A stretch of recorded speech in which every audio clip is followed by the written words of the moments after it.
Hello everyone, my name is Pierre Martinot-Lagarde. I work in the Department of Partnerships and Field Support here in Geneva at the International Labour Organization.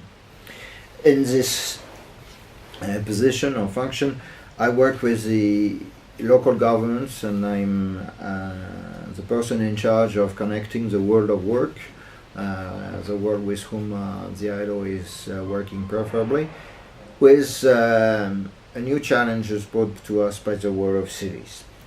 The story has started about, it's getting close to 5 years ago. In 2012, we signed an agreement with United Cities and Local Government. This association now is probably a little bit more well known. It has played a prominent role in the SDGs negotiation, the 2030 agenda. And it has obtained one of the most significant achievements, which is to have a goal 11 on localizing development. In a sense, the work that we had initiated anticipated this adoption, and was a sort of pioneer. We replicated a number of story examples that was there before.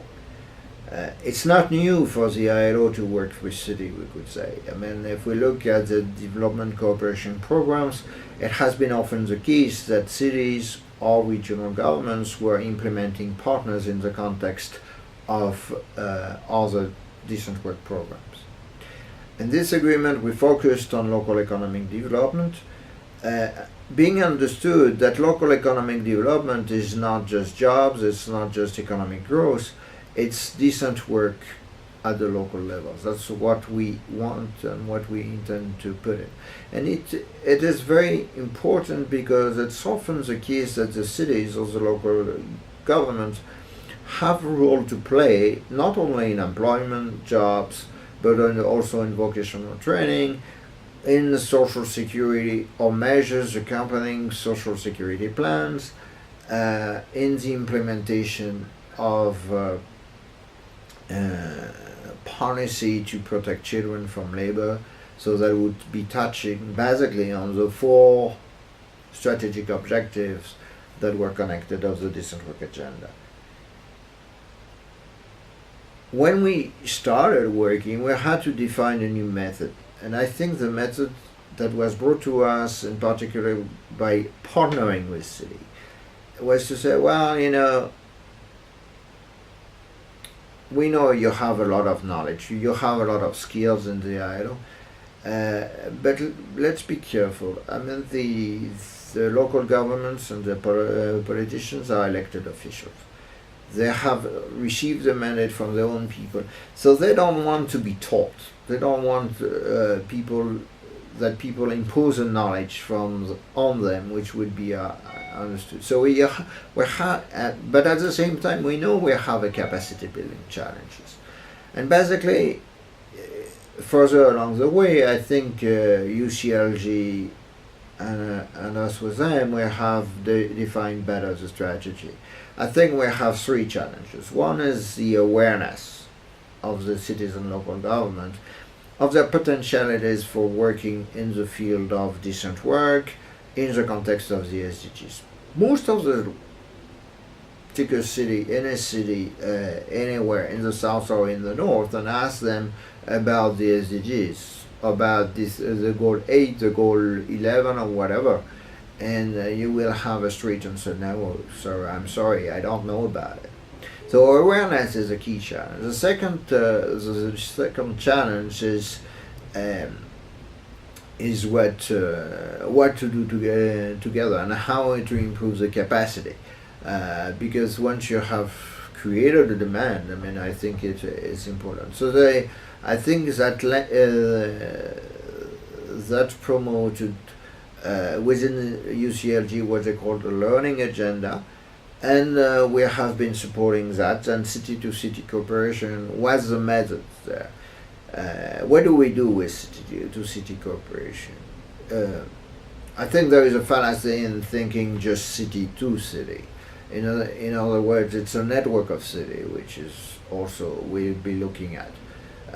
The initial starter is to bring local officials and local civil servants together to reflect on their common challenges. Very often it will be the case that employment is part of their challenges. It will come right away in the table. Just think of the demographic growths, just think of the youth populations in many areas. I think the challenge is there. If you take it from the ILO side, I think we know we have that challenge. I mean, in the World of Work report, every year we report on the status of the world of work.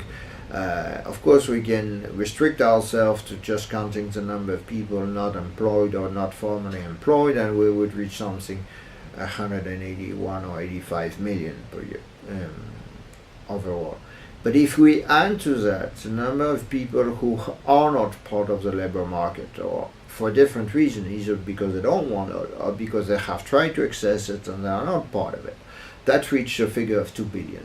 And you add on top of that the 1.5 billion people who are in vulnerable forms of work. Those are the people that we want to target, and 50% of the world population is in cities. So there is a sort of high convergence potentiality and of interest to bring the world of work and the world of cities together. So it's not a surprise, and we anticipated the conversion of the different goals and targets within the SDG framework, where we knew that ILO was looking to have one specific goal on SDG and decent work. That was not obvious. That was a strong advocacy campaign led by our constituents. But in addition to that, there was this SDG 11 on localizing development. So I think that the two together came much closer. So what's the role of South-South and triangular cooperation in this whole framework? I think it fits very well. I mean, we even had some dialogue sometimes. They would say, why do you keep on saying South-South and triangular cooperation whenever you are engaged? It's so natural. We don't have to repeat. And for the cities, there was a sort of obvious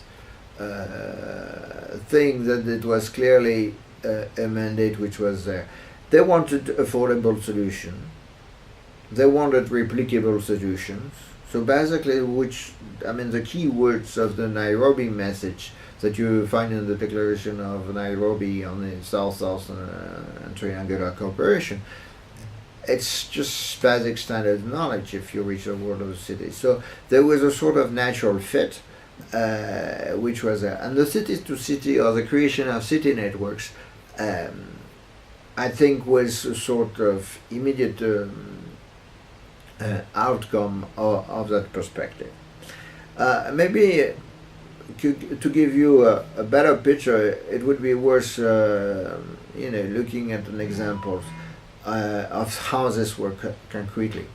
I have in mind one of the events that we organized in Sri Lanka. We had participants coming from 10 countries in Asia: Pakistan, India, Cambodia, Sri Lanka, Maldives, a number of them. In addition, we had people from the Netherlands, we had people also from South Africa. So there was a whole mix, and we were there to facilitate. I think here again, the notion of jobs was in every people's mouth. I mean, that was there. I mean, people knew very well that the jobs and economic growth and development was a challenge for their own territorial spaces. But at the same time, I think in addition to that, the question immediately comes from what to do, and where to go, what to offer. I remember a role play that we put in place, which I thought was very illustrative. It was illustrative, I think, of two or three things. The first, the most immediate, is that there is, if we make the effort, there is immediately a common language that can be developed, or a common perception. You don't need to be a big professor to make the analysis, and each mayor or others will have immediately that perception that uh, issues related to jobs, waste management, construction. It's everywhere, and everything comes at the same time in the local space. And immediately after that, I think the second question which comes right away, is that political leaders especially, they know that their constituents on those specific issues, they may not converge all the time, or they may diverge more than they converge. And that they have to bring people together. If you are dealing with construction, I mean, the space can be limited. Who wants to have access to the land, to speak about construction? You have the rights of the workers. In which conditions are you going to develop your construction plan? How are you going to bring water and sanitation? With whom are you going to sign a PPP or a contract with a private company to do that? How to do it in a more sustainable and secure way? I mean, all those issues are there, and the interests may be immediately divergent. And I think that's where, as the ILO, we can bring one of the key features of our work is the promotion of social dialogue. I think from 1919, we know that in that type of dialogue, a tripartite dialogue, which means it's not a a confrontational between two parties, but a three brings immediately a sort of dynamic between the employers, the governments, and the workers. You can have it at the local level. It's not easy for everyone.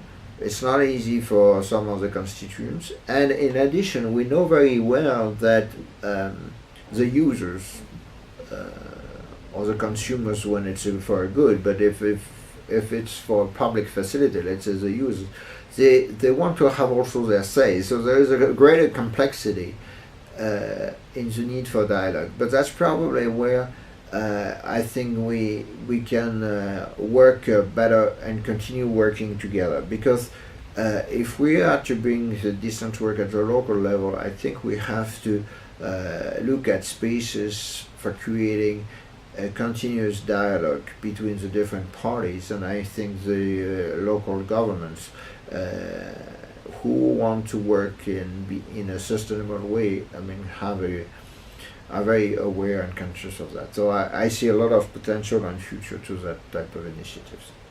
Thank you very much.